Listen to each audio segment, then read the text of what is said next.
जय श्री कृष्णाय नमः। श्रीमद् भागवत साप्ताहिक कथा के सप्तम स्कंध का पंचमो अध्याय। पांचवें अध्याय में हिरण्यकश्यप द्वारा प्रहलाद के वध का प्रयत्न करता है। नारद जी ने कहा, हे युधिष्ठिर, पौरोहित्याय भगवान वृत्ता काव्यम किलासुरे शाण्डाम् अर्को सुतो तस्य दैत्यराज गृहांतिके। दैत्यों ने शुक्राचार्य को अपना पुरोहित बनाया। उनके संड अमर्क दो पुत्र थे, राजमहल के पास ही रहते थे। हिरण्यकश्यप ने अपने पुत्र प्रहलाद को राजनीति अर्थनीति पढ़ाने के लिए दैत्यों के विद्यालय में भेजा, परंतु प्रहलाद के मन पर कोई भक्ति का रंग नहीं चढ़ा। भक्ति के प्रभाव से वह प्रतिक्षण कृष्ण चिंतन करते रहते थे। संसार चिंतन से बाल्यावस्था से ही विराग था। गुरु की शिक्षा प्रहलाद को भाती नहीं थी, क्योंकि उस विद्या में भेद बुद्धि थी। एक दिन शांड अमर्क प्रहलाद जी को हिरण्यकश्यप की सभा में ले गए। दैत्यराज ने अपने पुत्र प्रहलाद को गोद में लेकर के पूछा, हे बेटा, गुरुजी ने जो प्रकरण तुम्हें पढ़ाया है, उसमें जो तुम्हें सबसे उत्तम प्रकरण लगता हो, वह प्रकरण मुझे सुनाओ। प्रहलाद जी आज पहली बार पिता द्वारा पूछे गए प्रश्न का उत्तर देने लगे। तस्मादमन्ये सुरवर्यं देहिनां सदा सामुद्धिनं धीमायां सदद्गुह् हेत्वायाशुम् अस्मात् पातं गृहन्तम् अंधकूपं वनं गतो यद्यम्रमाश्रयेत्। हे पिताजी, संसार में जिनका चित्त स्त्री पुत्र आदि में हमेशा लगा रहता है, उन प्राणियों को गृहस्थ आश्रम परित्याग कर वन में किसी पवित्र तीर्थ में चला जाना चाहिए, क्योंकि अधियारे कुएं के समान घर ही अधः पतन का मूल कारण होता है। वहां जाकर के भगवान का ही मनन चिंतन करना चाहिए। यह जीव कई बार अनेक योनियों में पशु पक्षी स्त्री आदि का बना, लौकिक सुख भोग में लीन होने पर अतृप्त ही रहा। परमात्मा से विमुख मन बार बार संसार के भोगों की इच्छा करता है। यही बात गोस्वामी जी विनय पत्रिका में लिखते हैं। ऐसी मूढ़ताया मन की परिहरे राम भगत सुर सरिता आस करत ओष कन की। विनय पत्रिका। ऐसी मूढ़ता या मन की परिहर राम भगत सुर सरिता आस करत ओष कन की। तृप्ति भोग से नहीं, त्याग से मिलती है। पाप पुण्य भोगना ही पड़ता है। संसार राग द्वेष छल कपट ईर्ष्या से भरा हुआ है। निस्वार्थ प्रेमी एक परमात्मा है। रामचरितमानस में बाबा जी लिखते हैं, सुर नर मुनि सब कया हरीति स्वार्थ लागे करहि सब प्रीति। श्री रामचरितमानस। प्रहलाद जी ने कहा, मेरा पराया यह दुराग्रह है, यही माया अविद्या है। भगवान और भगवान की माया को नमस्कार है। हे पिताजी, जिसने आप जैसे विद्वानों को भी मोहित कर दिया है, वह दुराग्रह पशु बुद्धि है। परमात्मा ही सत्य है, वही सब में समाया हुआ है। विमोहिताधियम दृष्ट तस्मै भगवते नमः। अपने पुत्र द्वारा शत्रु की ऐसी प्रशंसा सुनकर के दैत्यराज ने कहा, मालूम पड़ता है किसी ने इसको बाहर बहका दिया है। इसके बाद प्रहलाद को पुनः पढ़ाने का आदेश दिया। एक दिन फिर राजा ने प्रहलाद से बड़े प्यार से पूछा,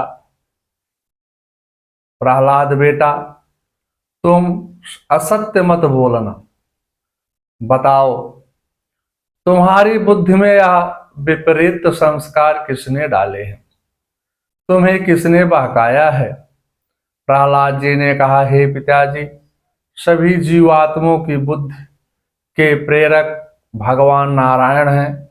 गीता में भगवान कहते हैं, अहम आत्मम गुणाकेशम सर्वभूत से स्थिता। गीता के 10वें अध्याय का 20वें श्लोक का सूक्त। ब्राह्मण द्वारा भगवान जी को, हे पिताजी, भगवान के गुणों ने ही मेरा मन आकृष्ट किया है।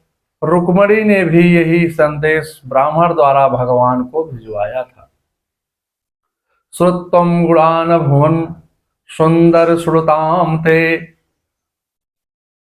यह कह करके प्रहलाद जी भगवान के ध्यान में निमग्न हो गए, मौन हो गए। गुरु पुत्र ने प्रहलाद को डांट फटकार कर भय दिखा करके पुनः समझाया।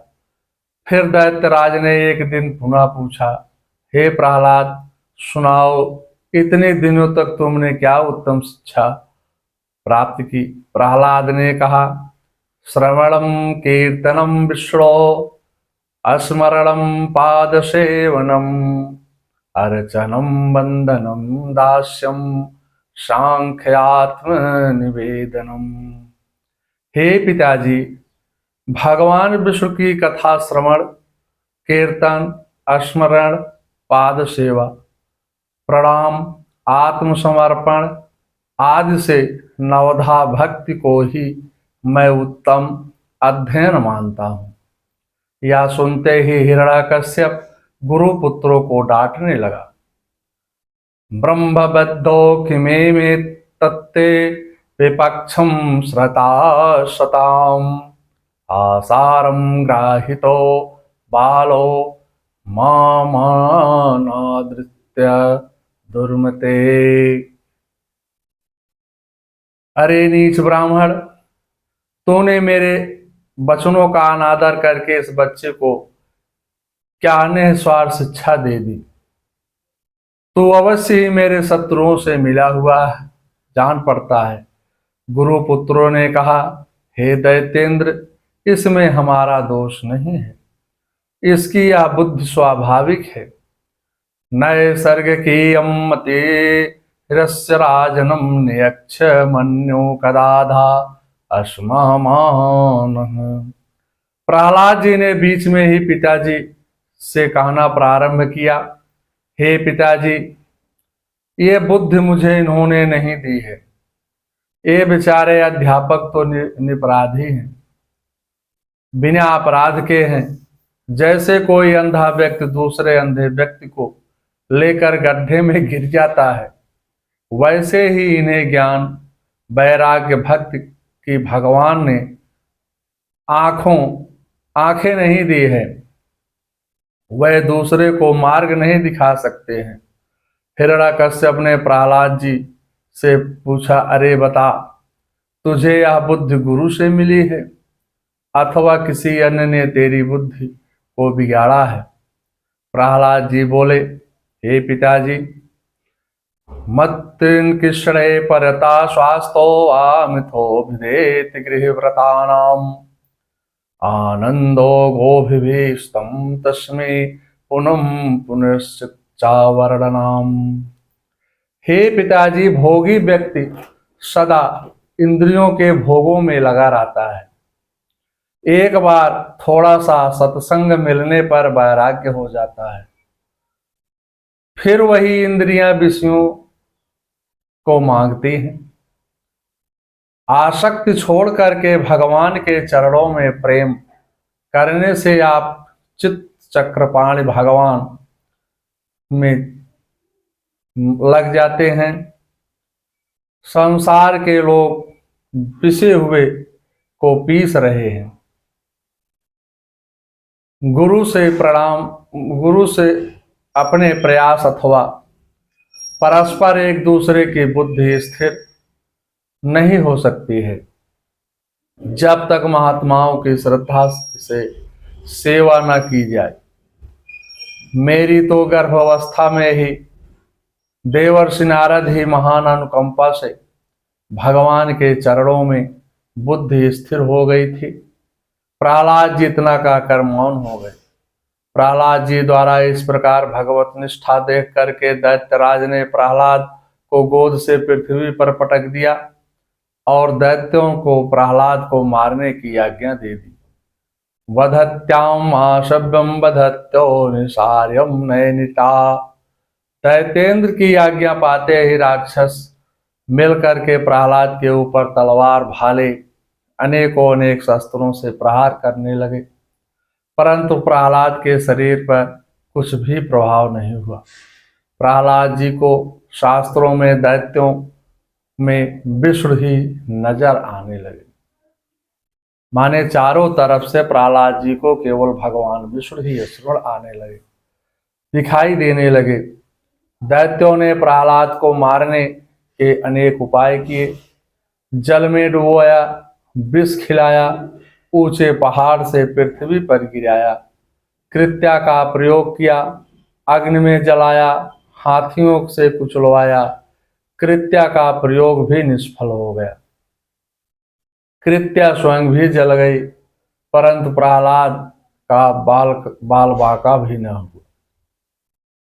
दैत्यराज अपने पुत्र के चमत्कारों को से घबरा गया तथा घोर चिंता करने लगा। गुरु पुत्रों ने कहा, हे राजन, एक बार इसे समझाने का और मौका दीजिए। तब तक गुरु जी शुक्राचार्य नहीं आते हैं, तब तक इसे वरुण पास में बात कर रखे रहिए। जब तक गुरु शुक्राचार्य नहीं आते हैं तब तक इनको वरुण पास में बात कर रखें। गुरु पुत्रों की बात मानकर प्रहलाद को पुनः गुरु पुत्रों के पास भेज दिया। गुरु पुत्र घर के कार्य से कहीं बाहर चले गए। लड़कों को खेलने का अवसर मिल गया। बालकों ने प्रहलाद को भी खेल में सम्मिलित कर लिया। तब सब बालकों के बीच में प्रहलाद ज्ञान चर्चा प्रारंभ कर दी। भगवत भक्त प्रहलाद से बालकों ने पूछा, प्रहलाद जी, यह ज्ञान आपको कहाँ से मिला है? आपको भगवान के चरणों में इस प्रकार प्रीति कैसे हुई? कृपया हमको भी बताइए। आपके पिता ने आपको मारने के लिए इतने प्रयत्न कर रहे हैं, परंतु फिर भी आपका कुछ बिगाड़ नहीं सके। यह चमत्कार आपके अंदर कैसे प्राप्त हुआ है? राक्षस बालकों ने प्रहलाद जी से जब यह जिज्ञासा की, तब प्रहलाद जी ने राक्षस बालकों से कहना प्रारंभ किया। श्रीमद् भागवत साप्ताहिक कथा के सप्तम स्कंद का 5वां अध्याय यहीं पर समाप्त होता है। ओम जयंते मंगला काले भद्रकाले कपालिनी दुर्गा क्षमा शिवा धात्रे स्वाहा स्वधा नमस्तुते।